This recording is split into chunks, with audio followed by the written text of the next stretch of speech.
नमस्कार, स्वागत आहे तुमचं माझ्या यूट्यूब चॅनलमध्ये, ज्याचं नाव आहे स्वामी भक्ती मराठी. आज आहे वर्षातील शेवटचा दिवस आणि आज आपल्याला आपल्या घरावरून, आपल्या घरातील प्रत्येक व्यक्तीवरून एक वस्तू उतरवून टाकायची आहे.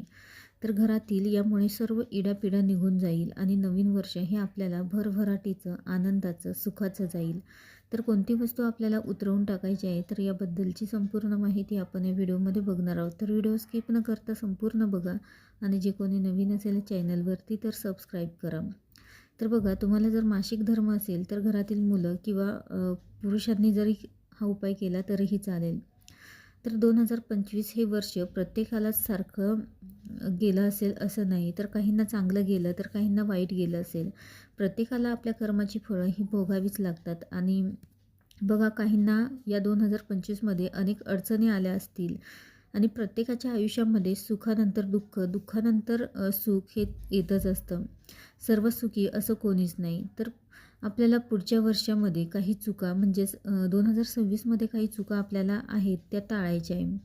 काही चुका आपल्याला करायच्या नाही आणि हे 2026 हे वर्ष आपलं चांगलं जावं, घरातील वातावरण चांगलं राहायला पाहिजे, यासाठी घरातील नकारात्मकता काढणं देखील तितकंच महत्त्वाचं आहे. आणि त्यामुळे काही उपाय आपल्याला करायचे असतात. कळत नकळत आपल्याकडून कोणाचं मन दुखावलं जातं, कधीतरी कोणाला वाईट बोललं जातं आणि प्रत्येक माणूस हा वेगळा असतो. एकमेकांचं वागणं पटत नाही आणि मग वाद होतात आणि त्यामुळेच आपल्या हातून ज्या काही वाईट गोष्टी घडल्या असतील तर त्याचं प्रायश्चित्त आपल्याला या शेवटच्या दिवशी आपल्याला करायचं आहे. तर तुम्ही या शेवटच्या दिवशी कोणासोबत तुमचा वाद झाला असेल तर तुम्ही आवर्जून त्याची माफी मागू शकता. माफी मागितल्याने कोणीही लहान होत नाही. त्यामुळे तुम्ही आवर्जून कोणाला वाईट बोललं असेल तर तुम्ही नक्कीच त्याची माफी मागवा.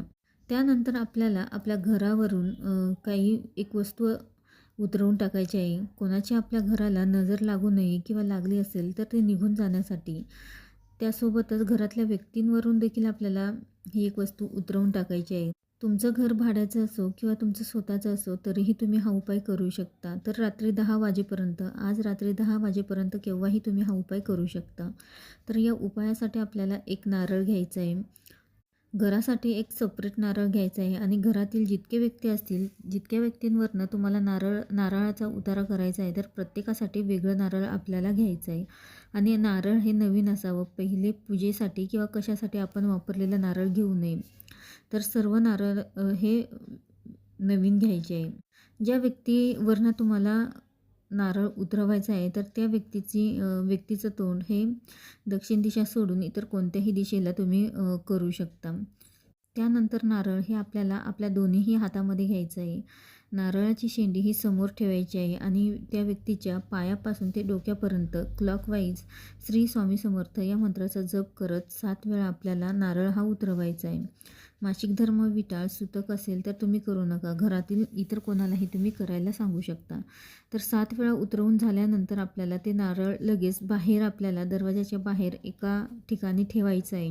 त्यानंतर बाहेरूनच हातपाय धुवून परत घरामध्ये यायचं आहे. त्यानंतर घरातील दुसऱ्या व्यक्तीवरनं नारळाचा अशाच प्रकारे उतारा करायचा आहे. घरातील सर्व व्यक्तींवरून उतारा करून झाल्यानंतर त्यानंतर आपल्याला परत एक हातामध्ये नारळ घ्यायचा आहे आणि आपल्या घराच्या मुख्य दरवाजाच्या बाहेर जाऊन घराकडे तोंड करून आपल्याला आपल्या घरावरून 7 वेळा श्री स्वामी समर्थ या मंत्राचा जप करून घरावरून आपल्याला नारळाचा उतारा करायचा आहे. आणि उतरवून झाल्यानंतर जे पहिले नारळ ठेवलेले आहे तर त्यातच हा पण नारळ ठेवायचा आहे आणि हे सर्व नारळ आपल्याला घेऊन अशा ठिकाणी जायचं आहे की जिथे कोणालाही त्रास होणार नाही किंवा जिथे कोणी येत जात नाही, अशा ठिकाणी आपल्याला हे नारळ नेऊन ठेवायचे आहे. तिकडनं आल्यानंतर नारळ ठेवल्यानंतर परत मागे वळून बघायचं नाही आणि घरी आल्यानंतर हातपाय धुवून घ्यायचं आहे. त्यानंतर आपल्या देवघरासमोर जाऊन देवाला नमस्कार करायचा आहे आणि सांगायचं आहे की हे देवा, माझ्या घराला किंवा घरातल्यांना कोणाची वाईट नजर लागली असेल तर ते निघून जाऊ दे. वाईट कृत्य झालं असेल तर क्षमा असावी, अशी प्रार्थना करायची आहे. तर असा उतारा केल्यामुळे घरातील जी काही नकारात्मकता असेल तर ती बाहेर निघून जाते आणि आपल्या घरातील व्यक्तींना देखील काही दोष लागले असतील, कोणाची नजर लागली असेल तर ती देखील दूर होते.